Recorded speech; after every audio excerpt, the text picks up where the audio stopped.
I think we're good. We're good? Yes. Okay, I call the meeting of the Falmouth Public Schools to order for July 20th, 2021. I would just like to, in advance, apologize for our delay. We're having some technical issues, but we are up and running. So first, the Pledge of Allegiance.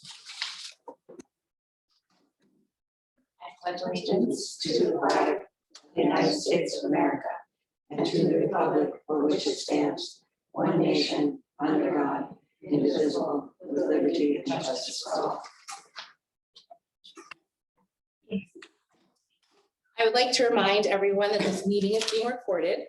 If any member of the public would like to make an audio or video recording of this meeting, please notify me by raising your hand, and I will notify the public per the Massachusetts public meeting laws. Do we have anyone who is making a recording today? I do not see anyone. Okay, thank you. The mission and vision, Terry. The Falmouth Public Schools mission is the Falmouth Public Schools creates world-class student learning experiences. Our Clippers are empowered to pursue their goals with curiosity, integrity, and resiliency. The Falmouth Public Schools vision is Clippers are creative, inquisitive, and engaged learners who participate in their community as socially responsible citizens. Clippers effectively communicate and solve problems that impact the world around them. Great, thank you, Terry. And I would also like to remind the public that per Governor Baker's order suspending certain provisions of the open meeting law, the public will not be allowed to physically access the school committee meeting, but it can be viewed live on FCTV channel 14. A recording of this meeting is also available on the district's YouTube channel. Public comment. Members of the public are welcome to speak about items that are not on the agenda. Comments should be limited to 2 minutes in length. Due to the open meeting law, there will be no debate or action taken on public comment items. The committee will take items under advisement, or the individual may request an item to be placed on a future agenda. Additional comments and feedback can also be submitted by email to schoolcommittee@falmouth.k12.ma.us. And do we have any public comments? I see hands. Yep, I see their hands, and please raise your hand if you have any comments. And Melissa, I'll ask you to keep track of the 2 minutes. Got it. Thank you, Natalie. Thank you, Melissa. First is Rachel Corrington. Hi, Rachel. Hi, can you hear me? Yes, thank you. Oh, good, thank you. Thanks for creating the space for public comment. I think that's super important, so thank you. Thank you. Good evening, everyone. I'm a Falmouth community member, a Falmouth taxpayer, and a Falmouth homeowner. And I very much understand the value of public education and how central it is to a thriving community. I'm concerned about the lack of transparency and inaction of the school committee. I was outraged to hear that FEA president and beloved veteran teacher in the district was terminated by the superintendent for reasons that have nothing to do with job performance.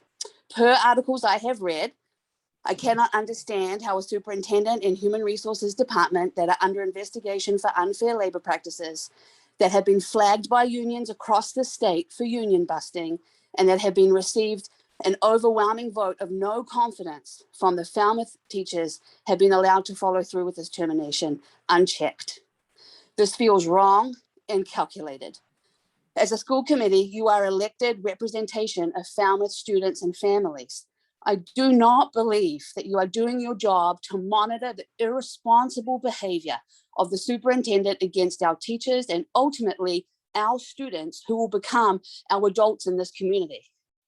Hi, Rachel. The school committee, I'm almost done. The school committee is the superintendent's employer, not her friend. I hope you will all notice how bad Falmouth Public Schools and its leadership look to the rest of Cape Cod. I hope you consider the unnecessary financial and ethical expense of your inaction to our taxpayers, our community, and our schools. And I stand with our students and our teachers, and I would expect the school committee to do the same as you have been elected to do so. Thank you so much for your time. I appreciate it. Great, thank you, Rachel. And while I appreciate public comment, a reminder that we are not going to get into specific personnel issues during public comment. So Ms. Lynette Perdiz.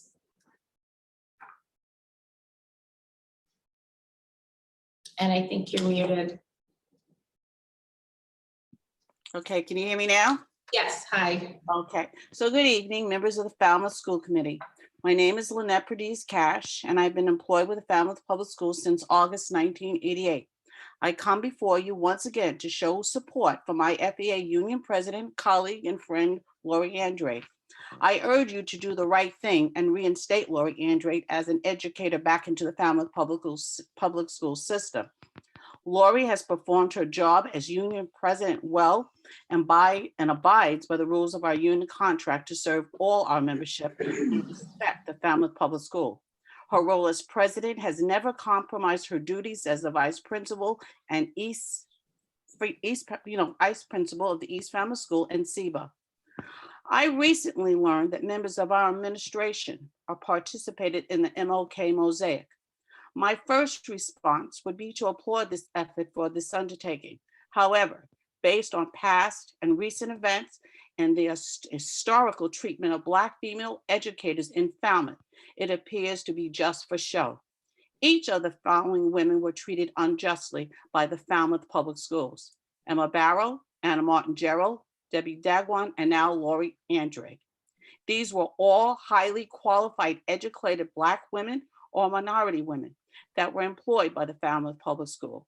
They were all victims of systemic racism, discrimination, and even overlooked for career advancement for positions that they were more than qualified for. As part of the MLK initiative, Falmouth seeks to recruit teachers of color and other ethnic groups that reflect the diverse population of Falmouth. In light of the treatment of these women and presently Lori Andrade, why would anybody come to Falmouth? Falmouth prides itself on the slogan, "No place for hate, no bullying." Teachers teach and recite the Peace Builders Pledge with their students daily. One of the key points is to acknowledge wrongs and to make amends. Well, my Falmouth School Committee, when do you acknowledge the wrongs you've committed? When do you make amends? And finally, whom do you answer to in your reckless spending to destroy the career of a highly qualified, well-respected, and loved educator? Thank you. Okay, thank you. Larissa Hart.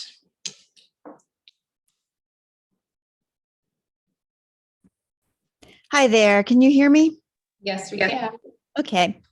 School committee, Oop, I'm sorry, that was my fault. Okay, hang on, Larissa. I think you accidentally got muted. there. Am I Okay. am I Yes, unmuted? you're back. You're back. Wonderful. Okay.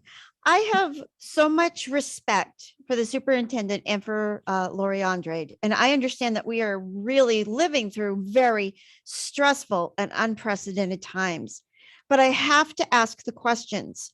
School committee, why are you comfortable with supporting the superintendent's actions, which probably by mistake were illegal? Because firing of an employee, not for poor job performance, but when that employee is conducting legal union business, that's against the law. And Lori Andrade spoke up to be an advocate for the whole community, the students, the parents, the teachers, and the TAs. And she got targeted and she got retaliated against. So school committee, why are you comfortable with the money? Over $25,000 has been spent of taxpayer money to defeat in legal fees, to fight the superintendent's decision to fire Lori Andrade. And school committee, why are you supporting this when this really could be perceived as bullying behavior? It's creating, and maybe totally unintentionally, but it's creating a toxic fear-based work environment. And when people are retaliated against, it really is the antithesis of Falmouth's no gov policy. I feel like everybody has been really in a state of agitation, rightly so, because we all have been living through a pandemic. But I also feel like a lot of this could have been avoided if the superintendent had reached out to the union in its official capacity when the planning began last year for the 2020 school year. And I understand that we were all trying to do our best. Larissa, not to interrupt you, and I appreciate it, but your 2 minutes is up. So if you could finish your thought, that would be appreciated. I will. I understand that we were all under a lot of stress and we were all doing the best we can. And sometimes we make mistakes, all of us. So I would just love it if we could all kind of come together and admit that maybe some mistakes were made and fix them and bring Lori Andrade back. Thank you so much. Thank you. Cindy West.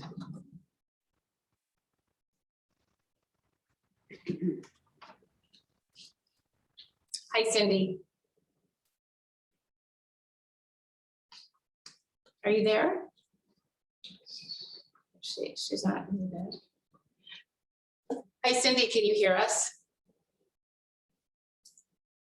Okay, let's see. Oh, she's. Oh, no. There you are. Okay, let's try this again. Hi, Cindy. Hold on. Oh, She muted again. you're muted. I'll request my. Oh, There you go.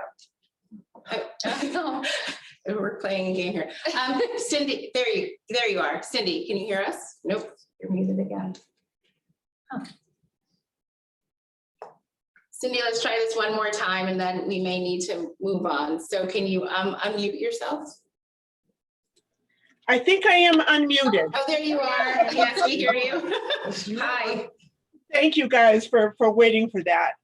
Many of you know me as a special education teacher from East Falmouth, where I taught for 18 years and retired in 2019. What some of you may not realize is that I had the privilege of working directly with Lori Andrade for all those years. Initially, when I taught students on the autism spectrum, Lori was one of the first regular education teachers who requested to have these students integrated into her classroom. It was then that I was able to watch and learn from her amazing acceptance that she showed towards my students, and also by the way she taught all of her students to welcome and include them within all aspects of her class. She was truly a role model for me, her students, and all other East Falmouth staff. When the autism program TIP moved, I was able to stay at East Falmouth and was gratefully assigned as a co-inclusion teacher to work alongside Lori. There was never a student, no matter how difficult the disability, when in her class, did not make progress, feel accepted, and flourish. I was also able to attend many IEP and parent meetings with Lori throughout the years. Her respect, encouragement, and support for these families was unmatched. I cannot understate the impact that Lori has had on my professional development career. As you may know, Lori went on to become a team leader and then a reading specialist. She excelled in both of these roles, providing East Falmouth staff with additional important leadership. I know from talking to many of my colleagues that she has more than risen to the expectations in her new roles of assistant principal, SEBA. She has been especially supportive during this difficult time due to the restrictions around the pandemic. I ask that you please allow East Falmouth staff, students, and families to continue to grow in excellence with the professionalism, support, and compassion of Lori Andrade. Okay, thank you. Okay, so thank you, everyone. Lena, I believe your hand is up, but you spoke, so that this may be that the hand is still up. Thank you to everyone who spoke this evening, and we are moving on. First is the presentation of district and school shared goals. And Lori. Yes, so Oh, we have one more. Oh, I apologize. I didn't see that. Lori Andrade. Can you hear us? Hi, Lori. You're muted. good evening. Hi, Lori. Hi. I want to thank everyone who spoke tonight. I am still the most proud FEA president that I can be. I would agree that the fear of staff of being terminated when they see that I could be terminated for what are concerted and protected union activities. It's a terrible position to be in. I was not able to share this earlier, but we do have a petition that I will forward to the school committee members of over 1,000 signatures of educators, parents, community members, and the like in support of ceasing the retaliation against me personally and the chilling effect upon the Falmouth Educators Association. I know there were over 540 emails sent to our superintendent, as well as voicemail messages relaying the same message. I will always try to maintain some hope and positivity that all of the things I've learned being in Falmouth and the no place for hate and the no bullying, that I will keep that flicker of hope that we can get to a different place and be able to continue. We do have contract negotiations coming up this year. And, still waiting on guidance that's coming from CDC or potentially DESE. There will still be things to continue to discuss, and we need to be able to do that professionally and without fear, and knowing that we are being heard. And so I want to thank everybody that spoke tonight and the school committee. I don't expect a response. I know you say you don't comment on public comment, and it could be acted upon later if the speaker asks, but I seem to be the exception, and I do not want to be the exception tonight. I just ask that you listen and you hear what our community and our staff are telling you. Thank you. Thank you, Lori. Marcia Messer, and I apologize if I misspoke with your first name. Good evening. Can you hear me? Yes. My name is pronounced Marisha, but that's Apologies. wrong. It's all right. I'm going to be brief. I just wanted to say that I have had the good fortune to work with Lori Andrade closely over a number of years, and she is without a doubt a remarkable educator. However, I think that regardless of her talent as an educator, this is more an issue of Lori doing what she did to represent us as union president, and that those actions should be sacrosanct. And there is nothing that Lori did within the confines of her position that would warrant her being removed from her position. I think that it's very difficult now that we're all entrenched in our separate positions, and we know from where our country is how difficult that divide can be. I would ask you as school committee members to think about how Falmouth is going to view you over the history of where we are now, and did you stand with us?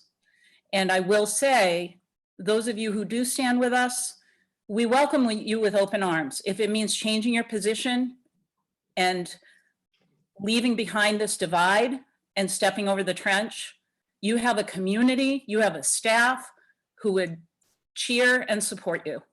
So I ask you to think about where we are. Let's think about this divide and how we get past it. Thank you. Thank you. Okay, anyone else for public comment who has not already spoken? Okay, very good. With that being said, presentation, oh no, there she is. Okay, presentation of district and school shared goals. Thank you. So Ryan, if you could promote the principals, please. So we have a presentation tonight. If you'll remember, we actually last year did a combined district goals and school success plan goals. And so tonight, Dr. Tullier and the principals will be presenting on an update progress update from this year, and then moving forward to speak a little bit about the goals moving forward for next year. Dr. Tiger? Thank you, Superintendent Dorr. So this evening, just as Dr. Dorr just shared, our principals are here along with me, and we're going to take you through a look at our 3 shared district-wide common goals for everyone. We are going to share a representative sample of a number of the efforts and initiatives in which we're engaged. However, we do realize this is not an exhaustive list, but we will do our best to be as representative as possible. And we do expect that you'll ask questions along the way, and that might give us another opportunity to share some additional highlights with you of our progress. So I'm going to go ahead and share my screen so that we can keep pace with you as we go through the presentation. So I'm hopeful that you can all now see that beginning slide. Yes. Awesome, as we go through. So let us begin with our first goal, which is a focus on equity through cultural proficiency. And when we first introduced this, we shared with you the rationale for the goal. This rationale also appears at the beginning of the comprehensive series of themes and shared resources that were set up and developmentally appropriate for our students to talk about race and equity from an elementary perspective, a middle grade perspective, and a high school perspective. And this is also a statement that we created with the support and guidance of Dr. Khalees Warnham, who's been supporting and providing professional learning to both our leadership team and our entire district as a whole over the course of the year. Our specific goal statement was that through specific and scaffolded professional learning, the Falmouth Public Schools will foster common district-wide language and expectation for equity rooted in cultural proficiency to positively impact student growth and success for all learners. The core areas on which we wanted to focus our work began with relationships and interactions, shared values, school culture, pedagogy, and culturally relevant pedagogy to make sure that, and I know we've used this phrase on several occasions, but when we're talking about windows, mirrors, and sliding doors, that there's literature, that there are curriculum materials in which our students can find themselves, and that we have a representative pedagogy to be able to help explore voices and experiences. So that ties to our curriculum and shared practices, and ultimately making sure that we are in alignment with our policy. So our hope for this past year, in year 1 of this shared goal, was that we would launch the professional learning, which we've done, and begin to forge our common language. And we've also looked at the pairing and the relationship between academic and social emotional outcomes for students and looking at those in concert in the classroom. And these areas of concentration that are listed here are focal point of our progress report. So with the exception of the first one, which is securing the diversity, equity, and inclusion officer, each of the solid bullets are one of those areas of concentration. These hollow bullets are some added examples that we wanted to share with you. And at this time, I'd like to welcome Principal Sandy Capson-Bellis from the T-Ticket School to continue our conversation. All right, thank you, Dr. Tellier. I'm Sandy Capson-Bellis, and I'm the principal of the T-Ticket School. So as Dr. Tellier said, I'm just going to kind of go over a little bit and highlight some of the things that we've done to focus on equity through cultural proficiency. So we have, as a school district, worked towards improving our cultural proficiency. We've had some professional development with Dr. Khalees Warnham. In addition to that, the district has offered 1-credit courses that has been led by the district staff to address these skills. I'm actually currently involved in one of those courses, and it has been very enlightening. As a district, we've been working to define the equity and unpack the components of it and disrupt and dismantle the inequity in all of its forms. So as a district, there's been an effort to rethink the curriculum at the upper grades. And we have one of the highlights that we did focus on this year was the celebration of Juneteenth. In addition to that, as a district, we have worked on aligning our policies and protocols in the area of our student and family handbooks. We're looking at revising the discipline philosophy and vertically aligning the progression of the progression of behaviors and responses in grades K to 12. In addition to that, we have been listening to and responding to staff and families, allowing students to bring their whole selves to the classroom, viewing the students as assets and valuing their unique backgrounds and experiences.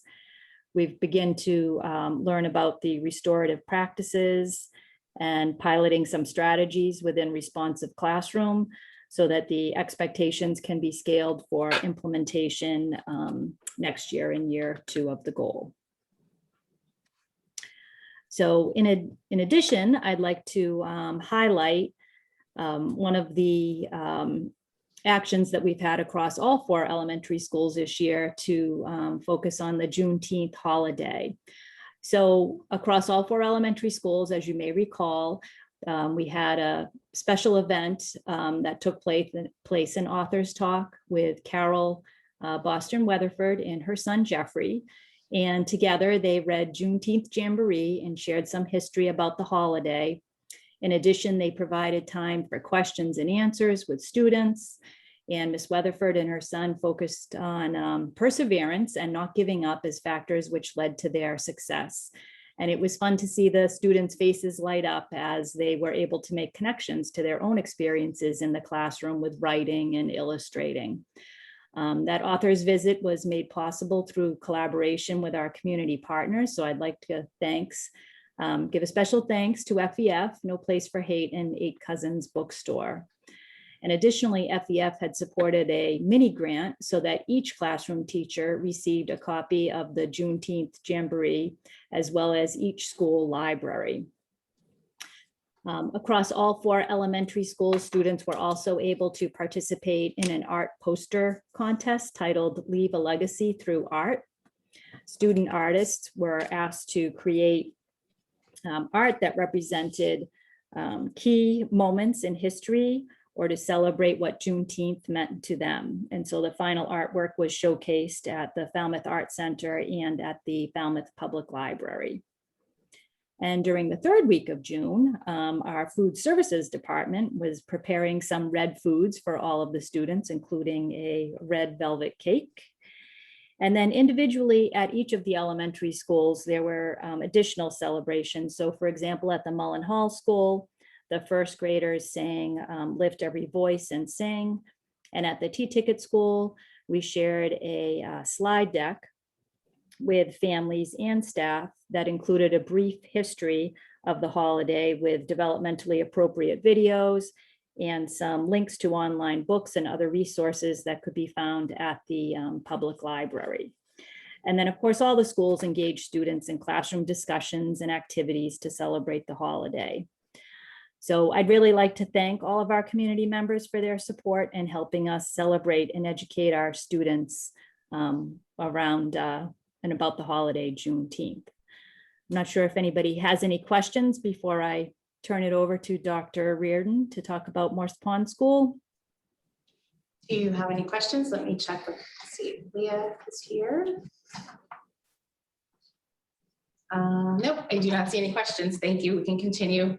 All right, so I'm going to turn it over to Dr. Reardon, and she's going to talk about a highlight from the Morse Pond School. Hi, everyone. Thank you, Sandy, Mrs. Kepson-Ballas, for providing a progress update on the Falmouth Public Schools goal, equity through cultural proficiency. And thank you, too, to the school committee for having us here tonight to be able to present to you.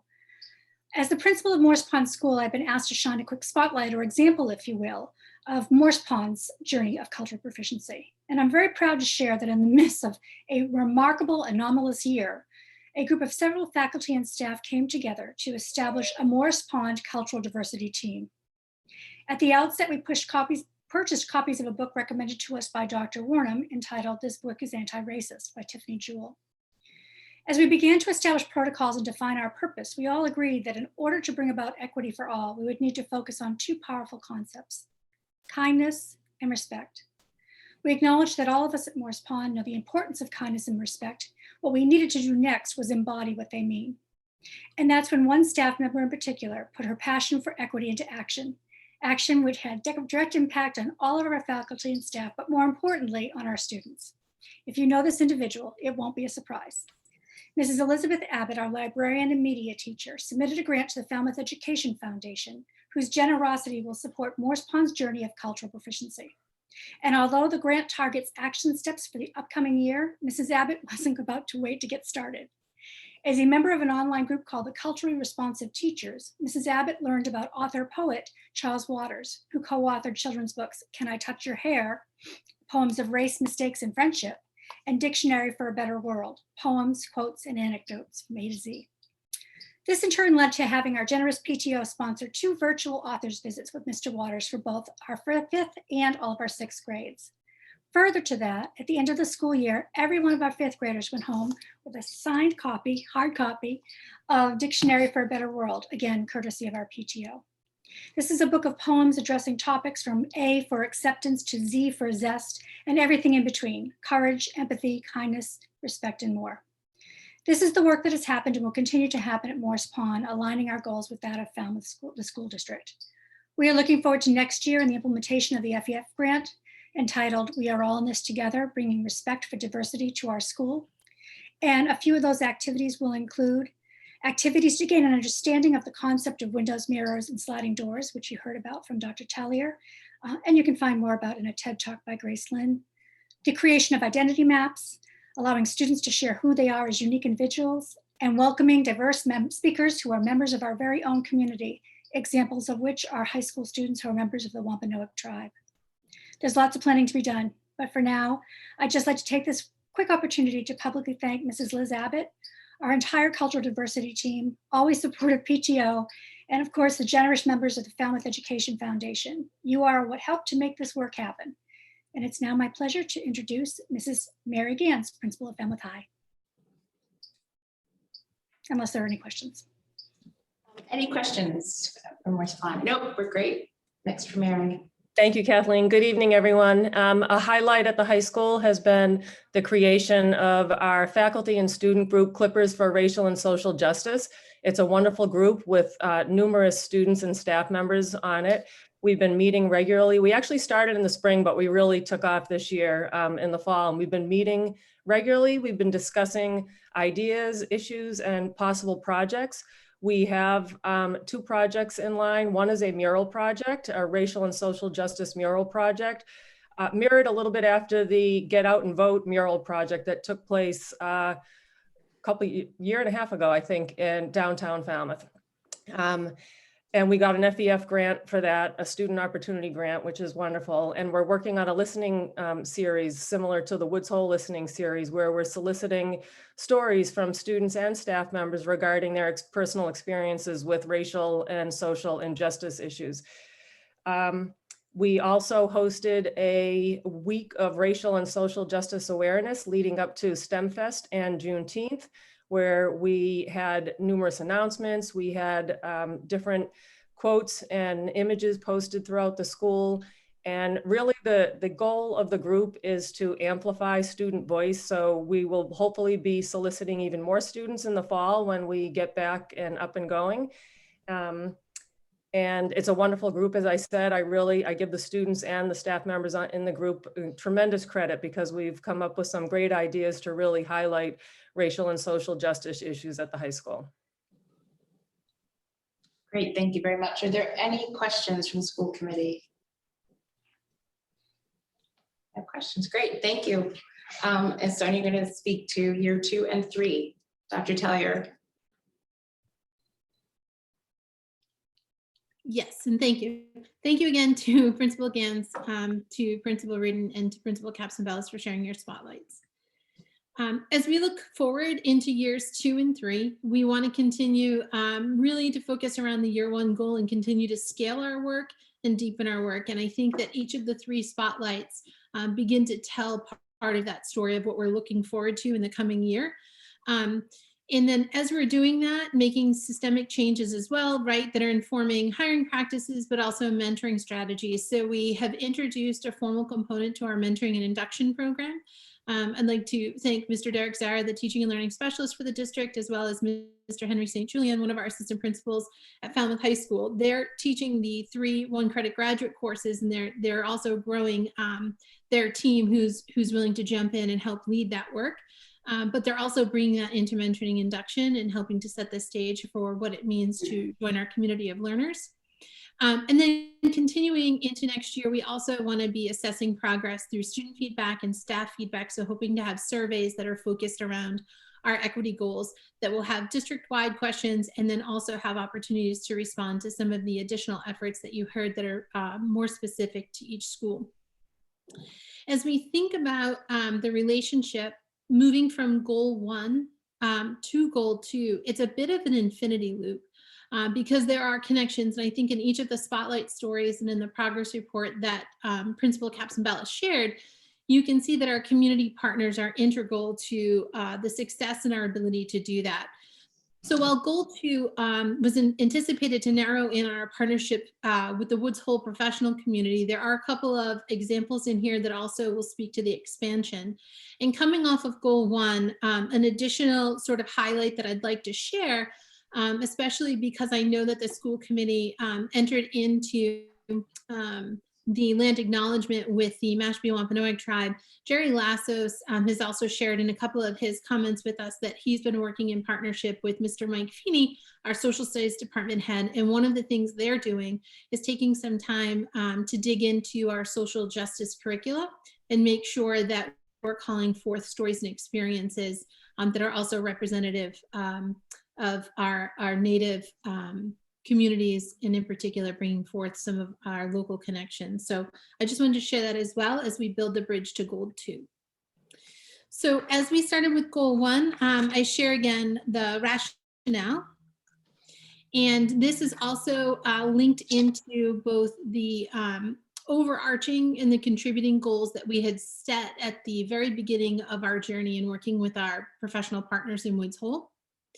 And having the shared and focused effort and partnership allows us to increase student awareness of the range of programs, careers, and continued learning needed to thrive within our community, as well as the global community, and to really understand how each of their actions, or collectively all of their actions, can impact the world around us and have an influence, as we hope, for the better. So here we have our first whole group picture. We had certainly hoped to have another, and we hope to have the next class available for you next year. But this is our first recognition of Earth Day. But here's our goal statement as well, that through our sustained engagement, we will enrich teaching and learning, increasing hands-on, authentic engagement in our living classrooms, situating learning in the parks and on the campuses of our schools, the parks surrounding them, our coastlines, in other areas across our community where we can really come to understand what's happening around us, and also promote interdisciplinary learning along the way. So in year 1 of this particular goal, but building off of the work that serves as the foundation, we wanted to continue our quarterly liaison meetings and biannual forums. We were able to continue liaison meetings this year. However, we're going to restore our forums coming into the fall. But among the concentrations, we did continue to align standards by partner and setting, and really being able to capture some momentum with the Outdoor Learning Committee as well. Beginning to pilot some of the learning by having access to our campuses and some of the living classrooms that had been built on them in recent years. Advocating for grant and other sources of funding as we look to restore some of our larger projects, and the addition of the Learning Partnerships Specialist. So again, in looking at those areas of concentration, I would like to welcome Principal Tim Adams from the North Falmouth Elementary School. It would help if I unmuted. Hi, Thank Tim. you, Dr. Tellier. I appreciate it. Yeah, you can see the progress that we've made in this goal. We had to work a little differently because of the, we weren't able to hold our meetings with the Woods Hole partners as we had anticipated when we started the school year. But the work that's been done with the Outdoor Learning Committee to create living classrooms on our own school campuses, and you can see that across all 7 school buildings, really was unprecedented. I think we've now created learning environments that not only served our students this year, when we were working under different conditions, but they've now built the foundation to be used as living classrooms going forward for years to come. So it's a really, really exciting initiative that we have going on. And then also the establishment of the learning partnerships specialist, I think promises to really tie all this work together as we get our committee work started again with our partners in Woods Hole, and how we integrate all these pieces together to make it very successful for our students. But I think if you had a chance to go visit any of the school grounds this year and see lessons in action with students engaged in authentic hands-on learning, really learning by discovering, you would be amazed at how much they enjoyed being outdoors, working with really engaging projects. So the potential is just started, and I think we're really excited to see where it's going to go in year 2, 3, and beyond. But if I could share a specific highlight from North Falmouth, and thank you. So some of the things we did at North Falmouth in particular is that we partnered with the Outdoor Learning Committee at the beginning of the 2020-2021 school year, and we began by creating sustainable outdoor classroom spaces. And this looks very similar at other schools as well. So just taking our natural landscaping and figuring out how can we best use it to support student learning. So whether it was our garden space that we have that could be turned into an outdoor classroom, so they helped us integrate some seating so we could have an actual classroom setting. If you have a hill that's in the back, it can be created into an amphitheater so you could actually hold reading lessons outside. And that's led all the way up into the establishment of a permanent outdoor tent on our school grounds that can be used for outdoor lessons. I shared some photographs, and they're on the Falmouth Public Facebook page. You get an idea of what that could look like with some students, and it could be any subject area. So that's been a fantastic addition. And coming up into the next school year, we're going to integrate our outdoor classroom spaces with the elementary science curriculum. So teachers will have access to an organized curriculum and resource guide to use with science and other outdoor opportunities, specifically including recess or outdoor play. I think that's the part that I'm most excited for elementary students, is that now we have strategies and we're thinking strategically about how you can utilize the fun that students have outdoors and tie in some really rich learning experiences. What better way to learn about erosion than to see how sand comes down the hill in a rainstorm? Or if you have a hill like we do, you can learn a lot about gravity through sledding. So these kinds of experiences are going to be built into our curriculum now and enhancing our outdoor, through the enhancement of our living classrooms outdoors. So, just a glimpse of what that's going to now evolve into. It's very exciting. And I would truly like to thank all the members of the Outdoor Learning Committee and the Falmouth Rotary Club for helping us create vibrant outdoor classroom spaces. And our students will benefit immensely from the expansion of our traditional school structure into these living classrooms. And all the hands that were involved in the creation of these spaces were amazing. I think it created a wonderful community opportunity for folks from different areas to come together and support our students. So we're very, very thankful for their participation. And I would like to next turn it over to Principal Tom Bushy from the Lawrence School for a spotlight. Thank you, Mr. Adams, and hello, everyone. It's nice to be here with you all virtually. I'm going to continue to focus spotlight goal number 2, work that happened this year with some additional community partners. First thing I'd like to spotlight is the introduction of Lawrence School's social justice course, which was referenced in a slide for goal number 1. Definitely has a lot of crossover applications. An important thing to note for this course is every student took the class, making it a full enrichment, not an elective. And the concept of every student participating will be referenced throughout these next talking points. So the social justice course looks at a multitude of issues that impact our society: gender, economics, race, genocide, and history, where we look to see what progress has been gained and discuss where we can continue to grow. In regards to community partners, we have and continue to work with the Mashpee Wampanoag tribe, particularly Mr. Lassos, as previously mentioned by Dr. Tellier. Just to add a little bit to that, Mr. Lassos and Mr. Feeney, our history department chair, work together to add additional local element of Native American perspective. They continue to develop curriculum with areas of focus being Mashpee tribal rights, tribal government and sovereignty, as well as tribal rights as they apply to hunting and fishing. Another important example of utilizing community partners, and again, a lot of crossover with the cultural proficiency goal, is the guest speakers we had attend our bi-weekly student social justice group virtual meetings this year. Over the course of the year, we had a diverse group of guests speaking to students on topics ranging from mental health issues, LGBTQ plus issues, and all with a common thread of creating a sense of belonging in the school and community. Two really impactful guests we had were Dr. Lonnie Lawrence, who also worked with the high school this year, and Mr. Travis Watson, both of whom are FHS alums and spoke candidly about their experiences, good and bad, as students of color in this community. They were sincere and encouraging to our young audience, and the students were thrilled to make the connection. So that though this was an extracurricular activity, it occurred outside of school hours, all students were welcome to join these meetings.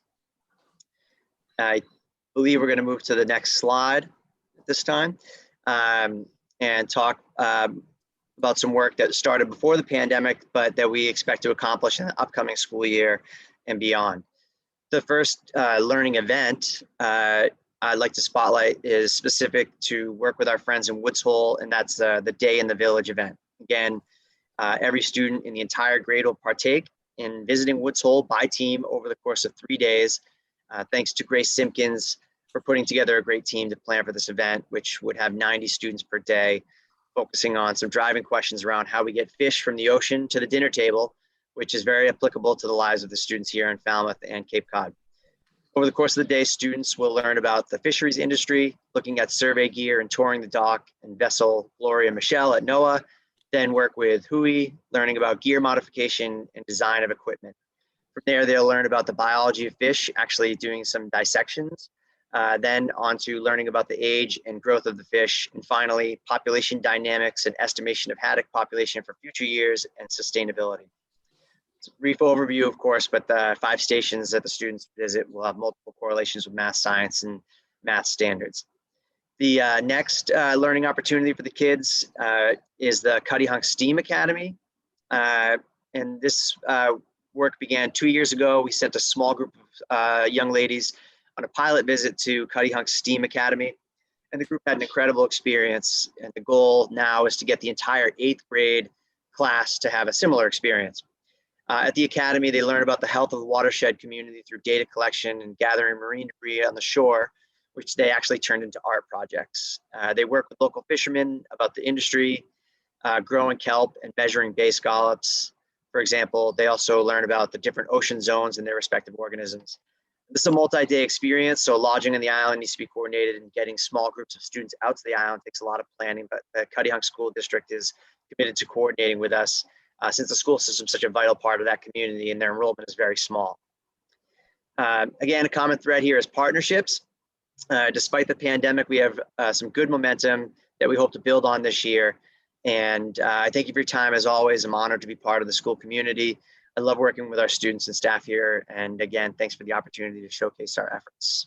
And at this time, I'm going to kick it back to Assistant Superintendent, Dr. Sonia Tellier. Great, thank you. Unless there are questions, sorry. Are there any questions, Mr. Bushy? Nope, you're right, Dr. Tellier. Thank you.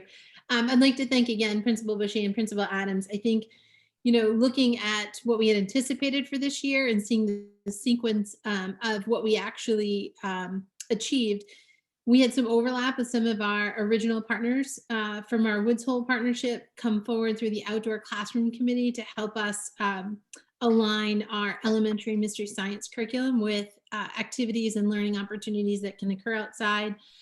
I think Principal Bushy, you just did a great job of showing not only what the Day in the Village can look like, but also capturing one of the links it shares with our grade 3 Earth Day, where our students learn about, you know, why you can only order cod, you know, so many times over the course of your summer to keep it sustainable. It's a conversation that starts there, and then they get to track the journey, bringing it to the plate. But our partnerships are in fact integral to our students' depth of learning and situating their learning in community experiences that'll carry them beyond their time with us. So the infinity loop that we kind of created between equity and partnerships is going to shift a little bit with goal 3, because goal 3 was focused on the experiences of reopening school and getting us on track for the 2021 school year. So in doing so, the rationale statement that is available here is taken from part 1 of the reopening schools plan. So it's something that we have seen on multiple occasions. But what I'd like to do, is frame it in the theory of action, which also appears in the reopening schools plan. And when we looked at this theory of action, what we wanted to do is make sure that we had safe, right, under the COVID circumstances, but also maintaining the visionary learning communities by which we're known. So looking at an if-then scenario and looking at ways that we can structure learning, design and deliver effective blended instruction because of the 3 models across which learning stretched in the past year, but trying to create the positive, interactive, and safe learning environment with high expectations, all under the safety and health measures. So this was the orientation to the goal. I'm going to come back to this table after we hear highlights from our principals to actually talk about how we can use this to catapult us into the 21-22 school year. Before we get there, allow me to reshare with you the goal statement. At the outset of the school year, our goal was to leverage sound safety protocols to engage students in dynamic and robust in-person, hybrid, and remote learning. As we looked at the year, it was divided again into those 4 categories of structures, teaching and learning, learning community, and our safety and health protocols. So I'd like to introduce first Principal Rose Moran from Mullen Hall School, and she will talk to the structures and then introduce additional colleagues to speak to each of the other elements. So Principal Moran.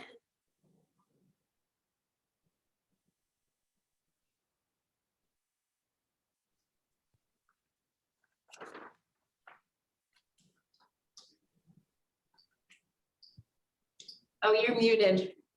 Rose, you're muted. Yep. I was looking for your face there, but I see. So there I go. So I'm going to say thank you, Natalia, and I'll start it all over again. What a year.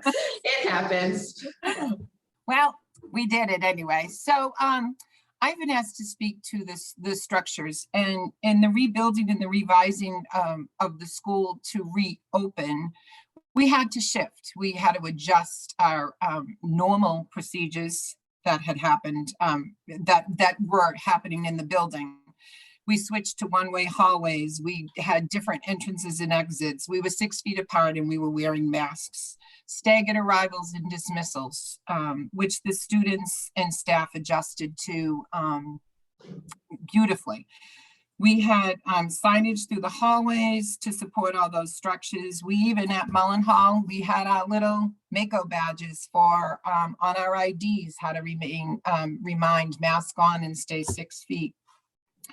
And to support the models of learning, the staff used Google Classrooms and playlists to communicate that learning. And if I can highlight for a moment, we at Mullen and other buildings used a playlist for our staff. That's how we communicated weekly, using a staff playlist so they could access all information, and it was in one place, and anybody that was a district staff person had access to it, so they were easily they could easily get all the information going on into the buildings. So it was a year to look at, and when we come out of this year, we have also developed our COVID keepers. So the playlists will continue as a COVID keeper, and we'll get to year 2. So I thank you, and I believe it is East Falmouth, Principal Goodhind. Thank you, Rose. Hang on one second. I'm sorry, Paul. We're going to actually bring Dr. Reardon back, and then we're going to bring Principal Goodhind in. Oh, sorry.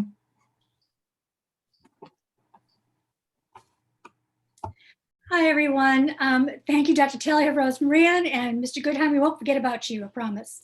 It's my pleasure again to speak to you all, but in particular to this specific goal, 3 models for safety, student engagement, and learning.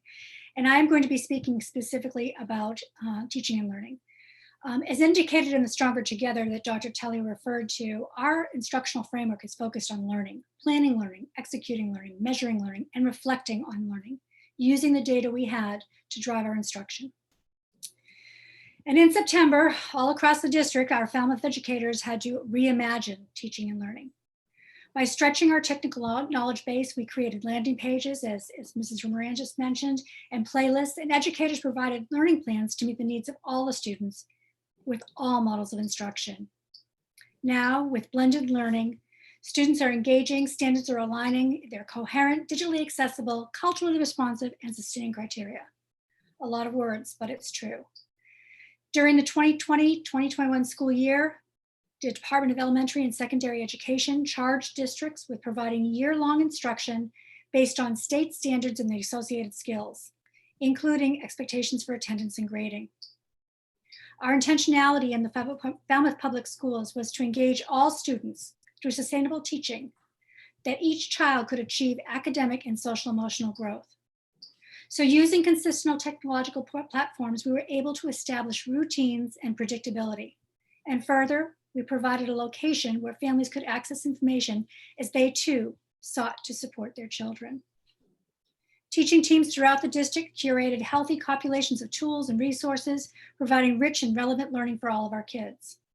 Working with the Falmouth Public Schools instructional leadership team, we were able to give students rich and relevant learning experiences and opportunities in varied forms, be it in home, in person, or online, for all students K through 12. Further, Falmouth's Office of Student Services made a strong commitment to ensuring special education services will be maintained across all three models. This assurance also applied to any student with a 504 accommodation plan. In addition, all special education students identified as having high priority needs, along with students in foster care, congregate care, or who are homeless, were offered daily in-person instruction and/or services dependent upon their plan. Focusing on students in specialized programs, this work was ensured through the diligence of our special educators, our special education building administrators, known as SEBAs, and the Return to School Special Education Parent Advisory Council Subcommittee. And I thank them all for that. And now I've been asked to highlight briefly a somewhat serendipitous teaching outcome at Morse Pond School. And that is what is referred to as a professional learning community, also known as PLCs. Richard Dufour, the leader in professional learning communities, defined it as an ongoing process within which educators work collaboratively in recurring cycles of inquiry and action research to achieve better results for the students they serve. And Morse Pond couldn't have done it better. A PLC is a collaborative team that works interdependently to achieve common goals. This past year, born out of necessity, Morse Pond departmental teaching teams honed their PLC practices. Led by our grade level leaders, our PLCs unilaterally aligned their instruction and collaborated to the extent of sharing best practices and a model of continuous improvement. Next year, it is our hope to extend these opportunities for action research and appreciative inquiry. Our focus, like that of the district, was on learning. Hybridized, personalized learning with dedicated optional office hours. Our collaboration team employed a protocol for identifying, measuring students' needs, and conducted intervention meetings with every classroom teacher to ensure opportunities in access and equity, regardless of the model, be it in-person, hybrid, or remote. We made a commitment to continuous improvement. Our professional development and departmental meetings consisted of ongoing UBD unit development for each content areas based on student performance. I applaud the amazing faculty and staff at Morse Pond School for their unwavering dedication and commitment to our students this year. And now, yes, Mr. Goodhind, it's East Falmouth's turn. All right. Let's hear it for the Eagles. Thank you, Kathleen. Appreciate that. You just made a pretty cool phrase there. I just picked up on born out of necessity. So much of what we did this year was born out of necessity. I think that's a really key phrase. I'm going to circle back and talk a little bit about what Tom mentioned as well when he was talking about partnerships and how that's kind of a thread throughout all the work that schools do in general, but in particular this past year. And I came up with an acronym because schools are famous for creating acronyms. So everybody loves PI. So I created the word PI, Partners in Education. I'm going to try to market that and maybe get a partnership in education. That's the word that's the phrase that comes to mind. I'm going to highlight a little bit about East Falmouth, and a central part of our school and our school community is our amazing courtyard. And I also just want to make sure that I recognize, like Tim did, the amazing work of all the people involved in outdoor learning, establishing outdoor learning opportunities, once again, born out of necessity. It's not a new idea, but it certainly was a focal point for all of our schools this year. So I'm just going to read a little bit of I'm going to paraphrase a press release created by Heather Goldstone. She wrote, and this was released on June 22nd, East Falmouth School this month installed an irrigation system for their school gardens. This drip irrigation system will reduce the water and labor needed to maintain perennials and enable classes to plant crops in the spring and keep them growing through the summer for harvest when they return to school in the fall. To date, all plantings have been maintained by parent and student volunteers. Several EFES students assisted Carl's Cats and Kari Fitek in the installation, which involved tunneling under sidewalks and up into raised beds. This is the latest phase in a major initiative to develop the courtyard in the center of the school building into a multifaceted outdoor learning space. Quote unquote, they really needed this, end quote, is what every teacher said when their class helps out in the courtyard, said Carrie, co-chair of the PTO Courtyard Committee. We're grateful to Carl's Cats for working with us on the irrigation system. It significantly expands what plants students and teachers can grow in our garden beds and means we don't need volunteers coming in all summer to keep things alive. While the COVID-19 pandemic made outdoor learning a focus for all of our schools this past year, East Falmouth Schools' effort began several years ago with a vision for a space that would get all students outside for not only science lessons and movement breaks, but also for art, library, social studies, and meditation. In 2018, the space was cleared and the classroom pergola was erected. The following spring, native perennials and several raised beds were added, some empty classes for planting, and others with plantings that address curriculum standards such as seasons, adaptation, and Falmouth's agricultural history. There are also picnic tables, reading chairs, a garden shed, and mural by local artist Erica Suplot are slated for this coming year. The space is entirely ADA accessible and was adapted to accommodate more classes, was heavily used during the past academic school year. I want to just mention another email, and we joined into a partnership with Sue Bork, who's from the extension educator. She's an extension educator from nutrition and food safety from the Cape Cod Cooperative Extension. And she reached out to me in probably February because the last year COVID kind of shut down this entire nutrition program that East Falmouth was involved in. And so we had some conversations and then had a Zoom meeting and with Tracy Chorches, who's the grade level leader for grade 2. And Sue's email back in April wrote, Paul, just sending you a quick note to follow up on my call with Tracy this afternoon. We are planning to start up our 6-week spring garden nutrition series next week with the second graders. I'll be delivering the mini greenhouses, 3 boxes, total 50, 1 per student, the packets of seeds and corresponding children's books tomorrow morning for the second grade team.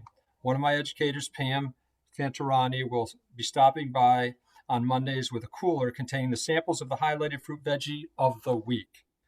And as we discussed early this spring, we will plan on prepackaged items for require little or no preparation on site. For example, our first lesson focuses on peas. We plan to provide a package of snow peas, a package of sugar snap peas, a package of frozen petite peas for each classroom to sample. Look forward to getting started, etc. So that's the specific example of how the magnificent work from the PTO and the Courtyard Committee on the courtyard is having a direct impact in the classroom.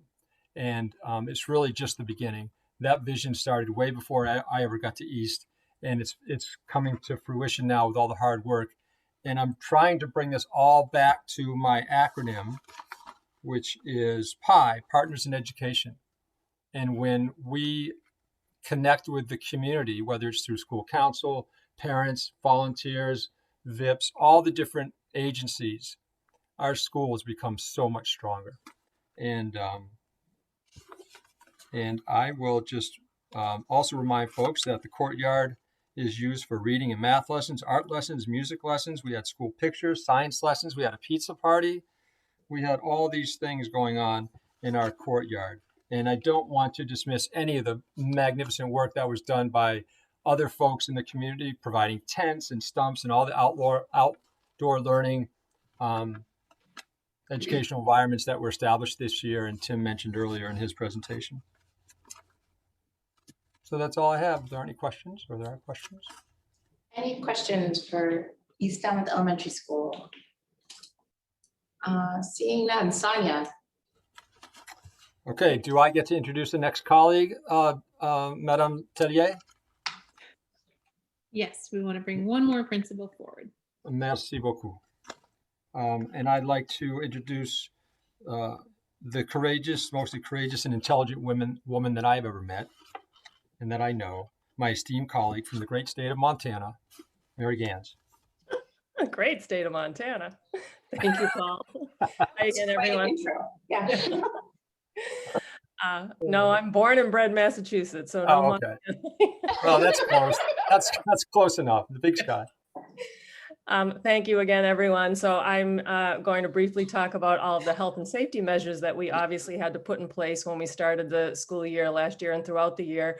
Of course, we had to follow DESE's rules, and we were emphasizing hygiene and hand washing, the importance of wearing masks, physical distancing, reducing interactions between groups, staying home when sick, and really trying to protect as much as possible staff and students who are most vulnerable to the disease. The district actually, I think, was ahead of the curve when we got a lot of PPE that I know other school districts were scrambling to get as the year was opening and unfolding.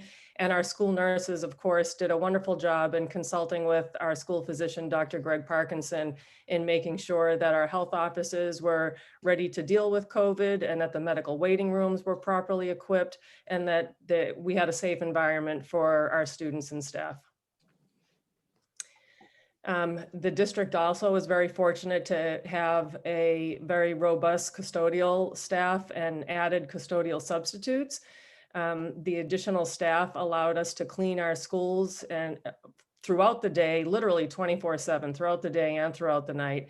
Every night, really thorough cleaning was taking place. And as you know, from the reports that we received at the beginning of the school year, we were also very lucky to know that all of our schools had very good ventilation systems in place that met all applicable standards so that we had proper circulation, which was so important when being indoors with COVID.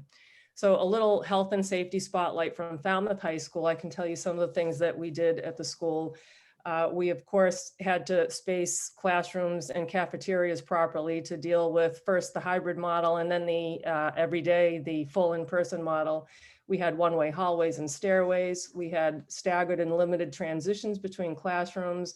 We developed new arrival and dismissal protocols.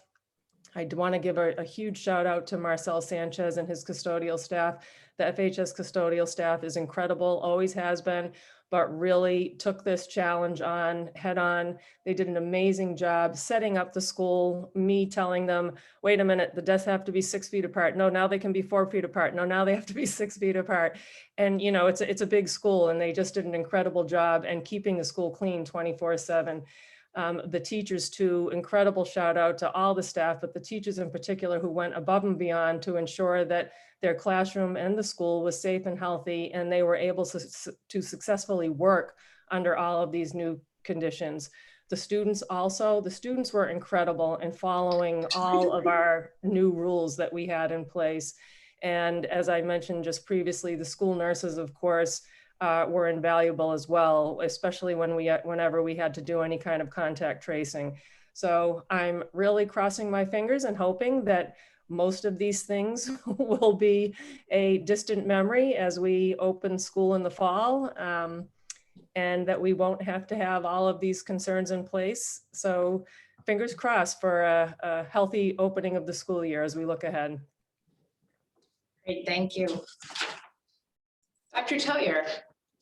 Yes, we have one slide remaining, so thank you very much. I want to bring everything back here. So thank you again to Principal Moran, Principal Reardon, Principal Goodhine and Principal Gans. As they talked through this from the perspective of the lived experience of this year, there were a couple of key things that they brought forward that really help us to take this framework and this idea of a theory of action around visionary learning communities and bring it into years 2 and 3. And as Mary said, we certainly have our fingers crossed and are hopeful that many of those measures will come out of play. But there is a phrase that Principal Moran used, which is that of COVID keepers. And in many cases, we've accelerated the goals and actions that had been set forth prior to COVID sort of arriving at our doorstep. And one group that I'd like to really thank around that in terms of the visionary learning communities and having us set with goals and actions that we could enact is our Tech for Learning team, who spent a lot of time this spring also revising their goals, and we'll have a formal plan that we can share at the beginning of next year. I also like the phrase that came up born out of necessity. And in many cases, it forced us to stretch and reimagine what our learning communities can be and what teaching and learning is.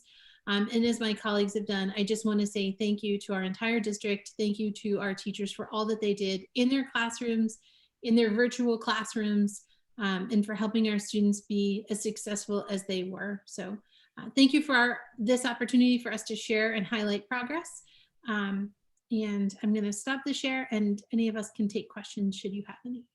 Perfect. And I know we stopped along the way, but are there any overarching questions for anyone? Andrea? I held my questions to the end. Yeah. I do want to thank everyone for all the highlights. And I think what it really does show is because we know it was a year with a lot of struggles. To see all these things that blossom out of that is just testament to our amazing staff and the effort that was put in over and above just getting through this year, which was critical. So thank you for that. And I do want to address the hard work and the struggles that you went through as well. And I have two questions. One is kind of specific and one might need to be continued to another time. So this might be for you, Sonia. In your year 1 goal, then you have the part that has years 2 and 3. There's a piece there about assessing progress through student and staff feedback. And I guess I was just wondering, are there any sort of parameters around that? Have you thought or designed what that will look like? Is that something that will be continued on over time, where we'll be collecting data around that? So that is projected for years 2 and 3. And I think what we'll likely do through our administrative council work is structure a survey tool. We have not sat down to do that yet. Trying to determine exactly which areas we want to pinpoint and measure. Okay, great. And then the other one is just something, like I said, this might be, I didn't want to put anybody on the spot about it, but it might be something for the future. In that year 1 goal, when we talk about the learning about restorative practices, practice revised instructional behavioral strategies, pilot of strategies with responsive classroom that can be scaled.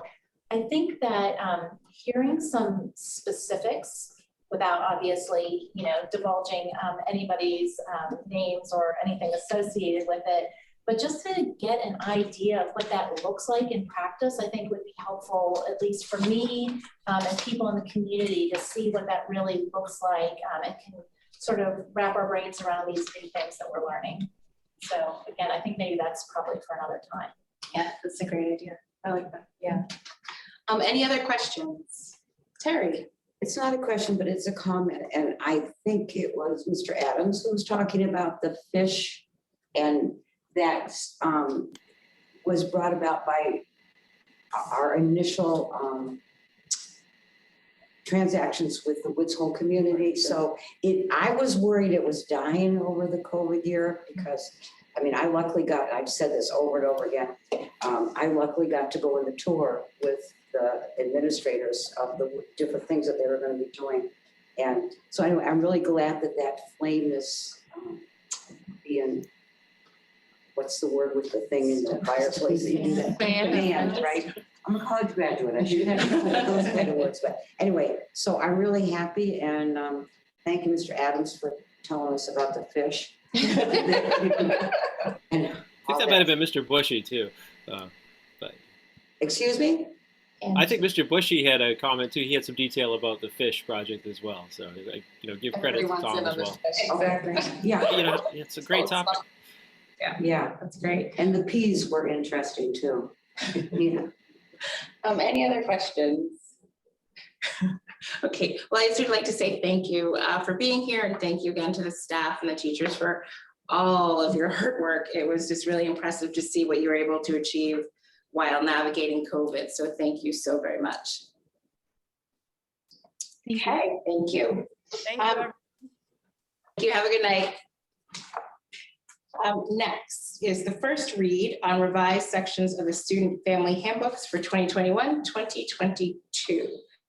Who is going to introduce? Dr. Tellier, you're up again. Hello again.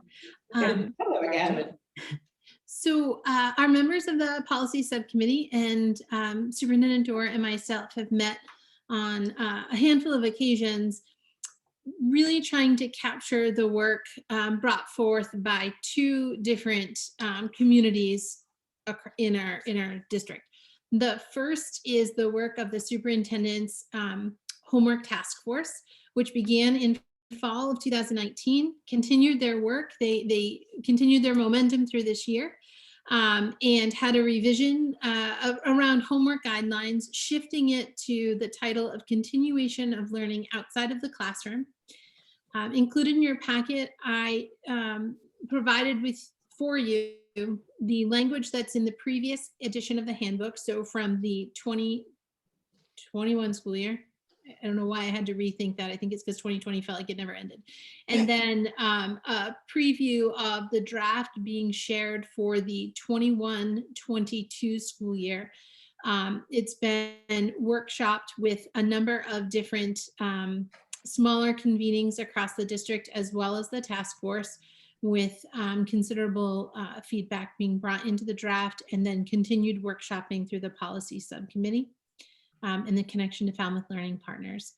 So that might be a good place to pause if there are questions from the first read that we can respond before we go to the second piece.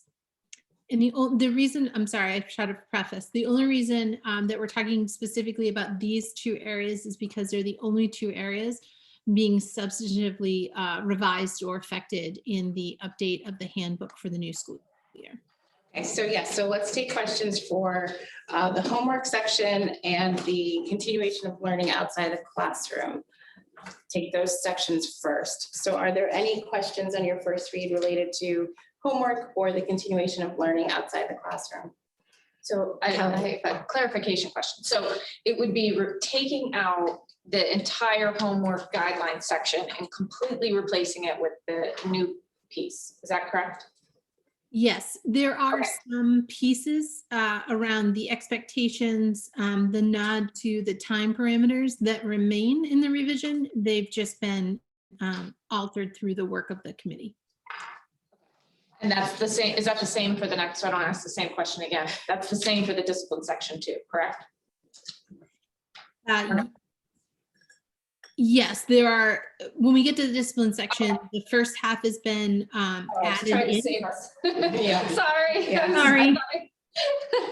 Thought I was saving my question, but I guess I'll ask it again later. Okay, that was my only question. Thanks. I have a question under the continuation of learning outside of the classroom. Just a question about the logo, and then students, Clippers are welcome to collaborate in that space. What does that collaboration in that space look like? Is homework help? What does that look like? So the Falmouth Learning Partners are a number of businesses and or public spaces like the library, and we had introduced this into our work in the fall of 19. There are places across the community that have Wi-Fi and welcome our students to come together to collaborate, continue their work together without having to necessarily stay after or be situated in a classroom or the school library. So it's just expanding collaboration spots in the community. Okay, great, thank you. Okay. Is that the thing that your daughter made the stickers for, Cal? Yeah. Yeah. It's trying to fly under the radar here, Terry. Blew me in. Okay, so if there aren't any questions around the continuation of learning outside the classroom, let's move to the discipline discipline philosophy and code of discipline. Thank you. Formerly known as. In the handbooks, as they've existed for the past number of years, the references to discipline are split into two parts. The first is the philosophy statement. In Kelly, I'm going to try and go at that question you asked around homework.